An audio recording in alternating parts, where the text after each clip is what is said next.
So Lightwish sent me a mystery box. It was supposed to be a Christmas gift, but I received it in 2026 as a New Year gift. First of all, the box looks amazing. Never seen a brand who sent me products package their gifts so beautifully. I mean, I'm impressed with every bit of it. So this is a mystery gift for you, not for me, cause I already know what's inside.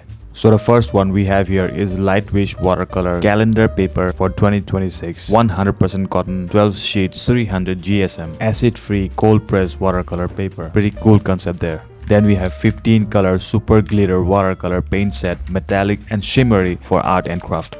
Lightwish Watercolor synthetic hair brushes, good for watercolor and gouache, 4 pieces in the pack. Big fat mop brushes of 4 different sizes, 0, 4, 2 and 6. Then we have Lightwish Watercolor sketchbooks, 100% cotton, 300 GSM, somewhere around 7 by 4 inches, cold press watercolor journal, 20 sheets with PU leather, definitely not original alligator skin. Very excited about that too.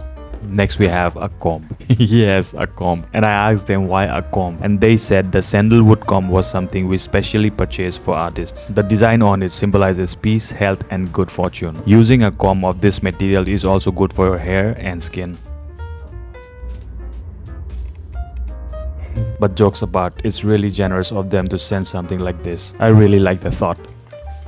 And then finally we have a Christmas card that says, "Dear artist, Merry Christmas. May your holiday be filled with peace, joy and beautiful art. Lightwish team."